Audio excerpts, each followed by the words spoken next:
राष्ट्रीय समाचार से मैं अनुपम शर्मा। आप देख रहे हैं टॉप 50। हिमाचल प्रदेश के प्रकृति प्रेमियों के लिए बड़ी खुशखबरी।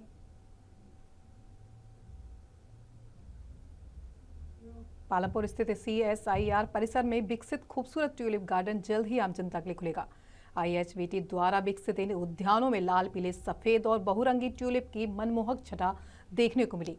इस वर्ष संस्थान ने ट्यूलिप की नई किस्में भी तैयार की।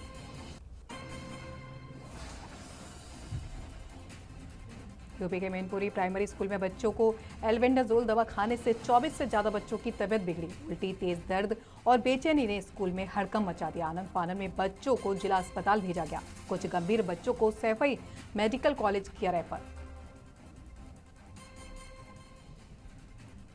प्रधानमंत्री नरेंद्र मोदी के आमंत्रण पर फ्रांस के राष्ट्रपति इमैनुअल मैक्रों 17 से 19 फरवरी 2026 तक भारत की आधिकारिक यात्रा पर आएंगे। इस दौरान भारत और फ्रांस के बीच रणनीतिक साझेदारी को और मजबूत करने पर जोर रहेगा।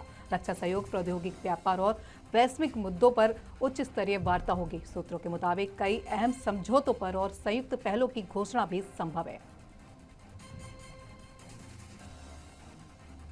मुख्यमंत्री योगी आदित्यनाथ ने बाबरी मस्जिद में राम मंदिर मुद्दे को कानून व्यवस्था पर सख्त बयान दिया। उन्होंने कहा कि बाबरी ढांचे के पुनर्निर्माण की बातें निरर्थक हैं। देश में सभी को कानून के दायरे में रहने की सलाह दी।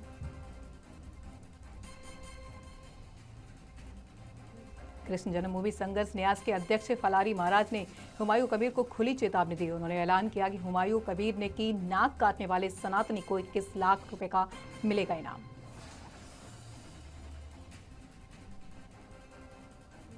कुंडहित डिग्री कॉलेज के UG सेमेस्टर 2 के परीक्षार्थी परीक्षा केंद्र को लेकर विरोध।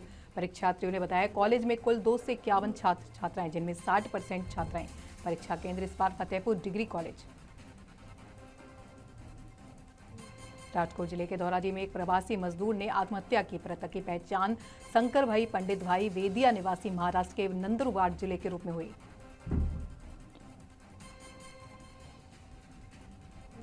सलमान की संभावित मौजूदगी पर बवाल। मंत्री प्रताप सरनाइक का जवाब। कहा सलमान खान पर दबाव के आरोप बेबुनियाद। RSS विवाद पर बोले प्रताप सरनाइक, सेलिब्रिटी कहीं भी जा सकते हैं। बोले सरनाइक, सलमान खान के पिता सलीम खान कई बार राज ठाकरे के घर जा चुके हैं। ऐसे में ऐसे आरोप बेबुनियाद साबित होते हैं। दिल्ली में आयोजित 13वीं ब्रिक्स सोरपा मीटिंग 2026 में विदेश मंत्री एस जयशंकर ने लिया भाग, जहां सदस्य देशों के बीच सहयोग, बहुपक्षीय साझेदारी और वैश्विक चुनौतियों से निपटने की रणनीतियों पर विस्तार से हुई चर्चा। बैठक में आर्थिक सहयोग, भू राजनीतिक हालात, विकासशील देशों की भूमिका और वैश्विक दक्षिण मुद्दों पर जोर।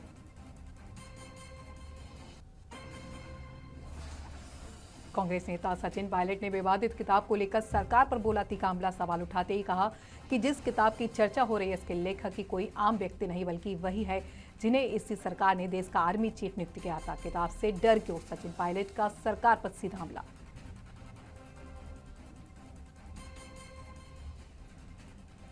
महाराष्ट्र के मुख्यमंत्री देवेंद्र फडणवीस ने चंद्रपुर में भारतीय जनता पार्टी की जीत और महिला मेयर बनने पर खुशी जाहिर करते हुए दी बधाई। RSS को लेकर राज ठाकरे की टिप्पणी पर प्रतिक्रिया देते हुए बोले फडणवीस, का इन कार्यक्रम में केवल एक तरफा संवाद नहीं हुआ, बल्कि सरसंघचालक मोहन भागवत ने लोगों की शंकाओं को सुना और हर प्रश्न का उत्तर दिया। महाराष्ट्र के मुख्यमंत्री देवेंद्र फडणवीस ने मुंबई और नवी मुंबई के बाद अब तीसरी मुंबई को लेकर दिया बड़ा बयान। कहा अटल सेतु के शुरू होने से मुंबई और नवी मुंबई आपस में जुड़ गए और इससे मुंबई को डीकंजेस्ट करने के लिए एक बहुत बड़ा नया क्षेत्र उपलब्ध हुआ है। नए बिजनेस डिस्ट्रिक्ट्स की योजना, पुणे पुरंदर एयरपोर्ट भूमि अधिग्रहण को मंजूरी दी गई। महाराष्ट्र की नई महिला उप मुख्यमंत्री सुनेत्रा पवार पहली बार मंत्रिमंडल की बैठक में हुई शामिल। बैठक को लेकर मुख्यमंत्री देवेंद्र फडणवीस ने दिया बयान। कहा स्वर्गीय अजीत दादा पवार के दुखद निधन के बाद यह सरकार की पहली कैबिनेट बैठक थी। बैठक की शुरुआत मंत्रिमंडल अजीत दादा को श्रद्धांजलि अर्पित की। पवार की पहली कैबिनेट मीटिंग CM ने जताई नेतृत्व से हुई।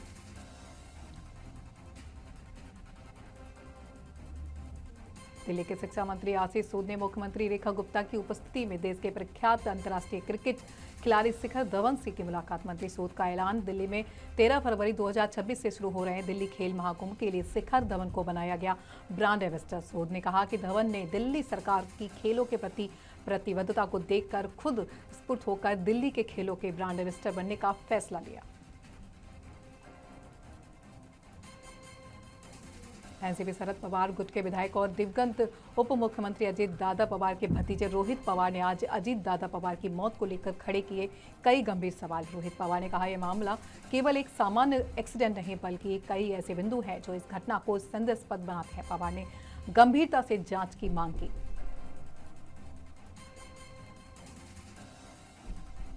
पटना जंक्शन पर भारी हंगामा। सिंगरौली जाने वाली ट्रेन तकनीकी खराबी के कारण रद्द हो गई। पूर्व सूचना नहीं मिलने से नाराज यात्रियों ने शुरू किया प्रदर्शन। गुस्साए यात्री पटरी पर उतरकर बैठे। कई ट्रेनों का परिचालन बाधित। स्टेशन पर अफरा तफरी का माहौल देखने को मिला।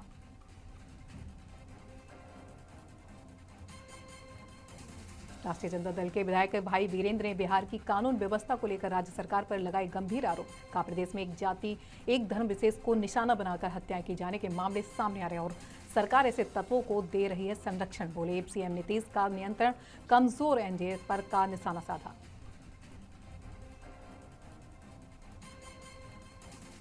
सूरत मेट्रो रेल परियोजना अब अपने निर्णायक चरण पर पहुंची। शहर के सबसे व्यस्त और पुराने इलाकों में से एक चौक बाजार में अंडरग्राउंड टनलिंग का कार्य कर रही है। टनल बोरिंग मशीन TVM अमृत सफलतापूर्वक निकली बाहर। मेट्रो परियोजना में एक बड़ी उपलब्धि दर्ज। भाकपा माले विधायक अजय सिंह ने आरजेडी विधायक भाई वीरेंद्र के बयान पर प्रतिक्रिया देते हुए कहा, बिहार में इन दिनों आपराधिक घटनाएं बढ़ी। सरकार बुलडोजर कार्रवाई बात करती है, लेकिन सवाल यह है कि अपराधियों पर बुलडोजर कब चलेगा। अपराध करने वालों को संरक्षण दिया जा रहा है और इसी कारण अपराध पर अंकुश लगाना मुश्किल हो गया है।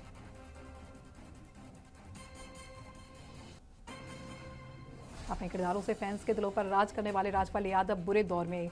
एक्टर को 9 करोड़ के चेक बाउंस के मामले में तिहाड़ जेल भेजा गया। सोनू सूद समेत कई सेलिब्रिटीज ने बढ़ाया मदद का हाथ। जेम ट्यूमिन म्यूजिक के मालिक और संगीत निर्माता राव इंद्रजीत यादव ने भी राजपाल यादव को 1 करोड़ रुपए की मदद दी।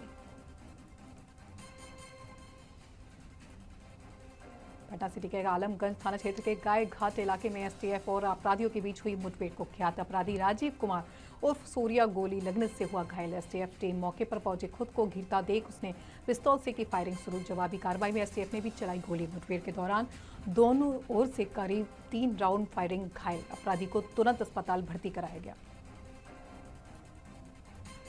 मध्य प्रदेश के ग्वालियर जिले में नवग्रह पीठ की कलश यात्रा के दौरान मची भगदड़। एक महिला की मौत, 7 लोग घायल। अस्पताल में महिला के मृत घोषित होने के बाद आक्रोशित परिजन अस्पताल में शव लेकर कलश यात्रा स्थल लेकर पहुंचे। प्रशासन को ठहराया भगदड़ का जिम्मेदार। पूर्व गृह मंत्री नरोत्तम मिश्रा द्वारा किया गया था कार्यक्रम का आयोजन। भगदड़ पर प्रशासन द्वारा की गई व्यवस्थाओं की खुली पोल पट्टी।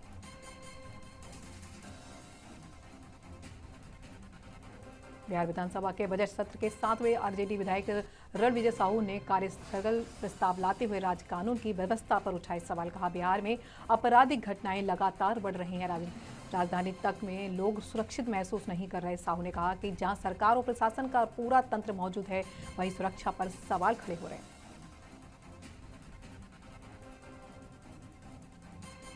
बिहार में कानून व्यवस्था लाइन ऑर्डर को लेकर विपक्ष के आरोप पर एनडीए के विधायकों ने किया पलटवार। कहा, राज्य में सुशासन का राज है। सरकार अपराध पर नियंत्रण के लिए लगातार कार्रवाई कर रही है। एनडीए नेताओं ने कहा कि छिटपुट घटनाएं कहीं भी हो सकती हैं, लेकिन सरकार हर मामले को गंभीरता से लेकर सख्त कदम उठा रही है। विपक्ष पर लगाया मुद्दा विहीन बयानबाजी का आरोप।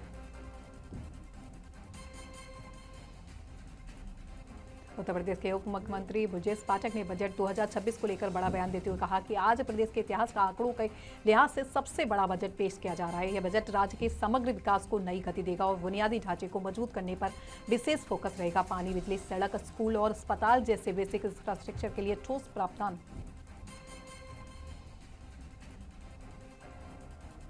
पवित्र तीर्थ नगरी द्वारका में बीफ के काले कारोबार का पर्दाफाश होने के बाद सनातन धर्म के मानने वालों का गुस्सा बढ़ा। द्वारका शारदा पीठाधीश्वर जगतगुरु शंकराचार्य सदानंद सरस्वती जी महाराज ने इस घटना की कड़ी निंदा की। पुलिस सिस्टम ने न सिर्फ आरोपियों को हिरासत में लेने की बल्कि उनकी प्रॉपर्टी को दूसरे क्रिमिनल स्ट्रीक्स की भी पूरी जांच करने की उठाई मांग।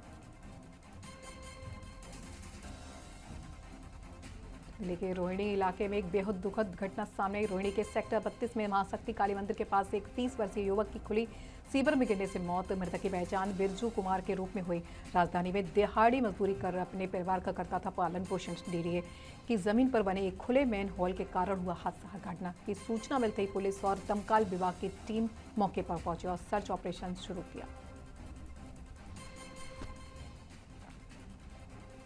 अहमदाबाद नगर निगम एएमसी ने पालतू जानवरों के अंतिम संस्कार के बेरहामपुर क्षेत्र में सीएनजी से संचालित एक आधुनिक शमशान सुविधा शुरू की है। पहल शहर के उन लोगों के लिए खास है जो अपने पालतू जानवरों को सम्मानजनक विदाई देना चाहते हैं और साथ ही पर्यावरण संरक्षण की में भी योगदान देना चाहते हैं। नगर निगम द्वारा इस सेवा को आम लोगों की पहुंच में रखने के लिए शुल्क भी बहुत किफायती दिया गया।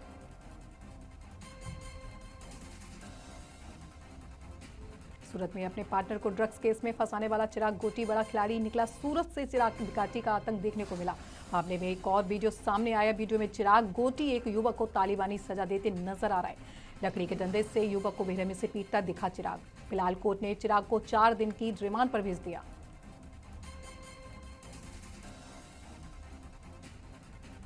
लॉरेंस बिस्वे गैंग ने सलमान खान के करीबी रिश्तेदार को धमकी भरा ईमेल भेजा। इस खबर ने फिल्म इंडस्ट्री में हलचल मचा दी। इससे पहले भी लॉरेंस गैंग ने कई फिल्मी हस्तियों को भी धमकी दी।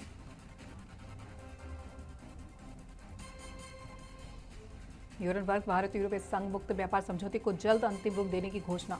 वाणिज्य सचिव राजेश अग्रवाल ने कहा दोनों पक्ष बहुत तेज गति से काम कर रहे हैं और लक्ष्य 1 वर्ष में लागू करना होगा। अग्रवाल ने कहा समझौते से व्यापार, निवेश, तकनीकी और रोजगार के नए अवसर खुलेंगे।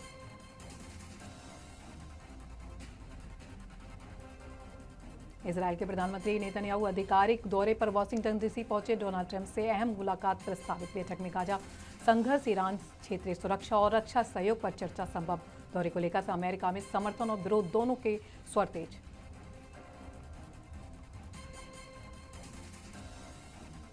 लाल सागर क्षेत्र में बढ़ते तनाव के बीच सुरक्षा इंतजाम कड़े। यह मार्ग एशिया और यूरोप के बीच व्यापार की प्रमुख लाइफलाइन। हालात को देखते हुए नौसेना, वायुसेना को हाई अलर्ट पर रखा गया।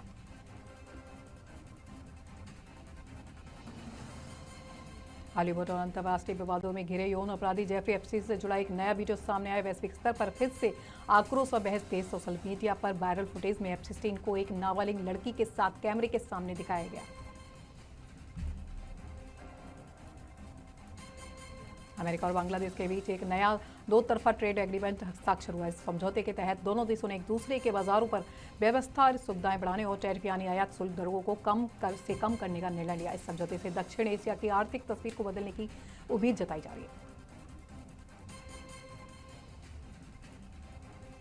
ईरान में इस्लामी क्रांति दिवस पर सड़कों पर जश्न का माहौल। राजधानी समेत कई शहरों में आतिशबाजी और रैलियों के हजारों लोग झंडे, बैनर लेकर सड़कों पर उतरे। अल्लाहू अकबर के नारों से गूंजा माहौल। देशभक्ति और धार्मिक उत्साह का प्रदर्शन दिखना।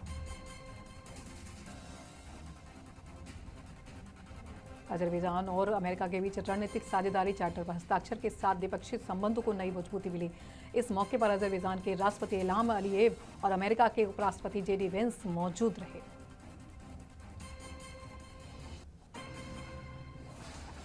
मेक्सिको ने अमेरिका दबाव के बीच क्यूबा को मानवीय मदद भेजी। नौसेना के 2 जहाजों में 800 टन से ज्यादा राहत सामग्री रवाना।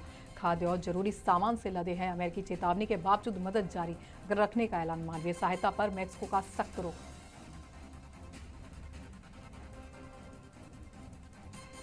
बांग्लादेश संसदीय चुनाव पर ईओ पर्यवेक्षक की बड़ी प्रतिक्रिया। ईओ चुनाव पर्यवेक्षण मिशन ने कहा प्रक्रिया पर रखी जा रही है तटस्थ नजर। अंतरिम सरकार और चुनाव आयोग के निमंत्रण पर पहुंची टीम। चुनाव के बाद जारी होगी विस्तृत मूल्यांकन रिपोर्ट। ईओला मिशन गैर राजनीतिक पारदर्शिता पर फोकस।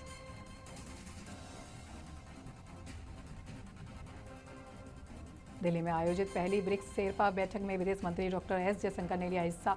9 से 11 फरवरी तक चल रही इस बैठक में भारत समेत रूस, चीन, ब्राजील और दक्षिण अफ्रीका के प्रतिनिधि शामिल होंगे।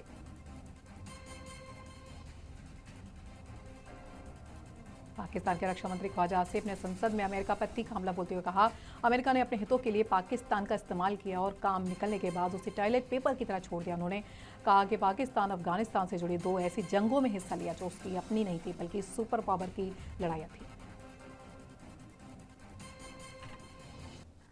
ईरान में इस्लामी क्रांति के बरसगांठ पर आयोजित 22 बहमन रैली में सशस्त्र बलों को chief of general staff major general Syed Abdul Rahim Mousavi शामिल हुए। 11 फरवरी को मनाई जाने वाली इस रैली में तेहरान समेत कई शहरों में बड़ी संख्या में लोग जुटे और राष्ट्रीय एकता व क्रांति के आदर्शों को दोहराया गया।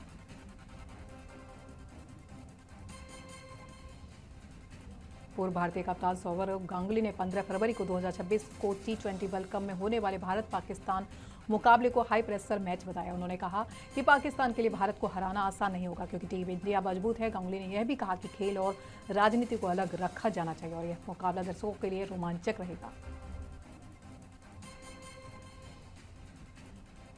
T20 वर्ल्ड कप में मंगलवार को पाकिस्तान, न्यूजीलैंड और नीदरलैंड ने अपने अपने मैच जीते। न्यूजीलैंड की टीम सीफॉट और टिन हेलन ने रिकॉर्ड साझेदारी कर इतिहास रचा। दोनों ने 100 T20 छक्के पर पूरे पार किए। वहीं पाकिस्तान ने अमेरिका को 32 रन से हराया। 16 ओवर स्पिन गेंदबाजी कर रणनीतिक जीत दर्ज की। T20 वर्ल्ड कप के वनडे मैच में आज वेस्ट इंडीज और इंग्लैंड मुंबई के वानखेड़े स्टेडियम में आमने सामने। दोनों टीमें ग्रुप सी में एक साथ जीत के बराबरी करेंगी और जो जीतेगा वह टॉप पर पहुंचेगा।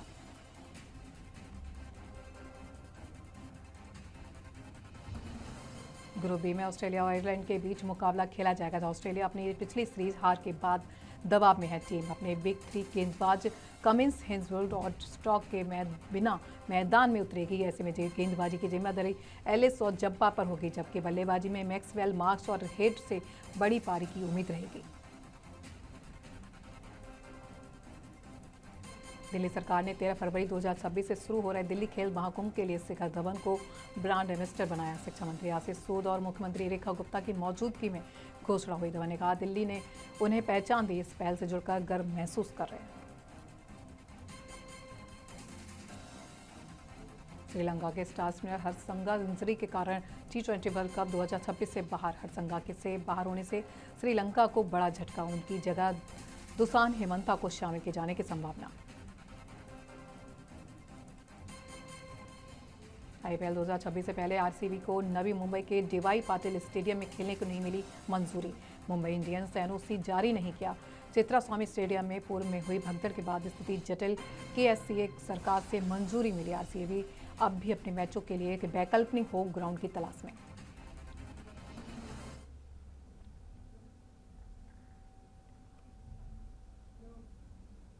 टॉप 15 में बस इतना ही। मिलते हैं छोटे से ब्रेक के बाद। तब तक के लिए नमस्कार।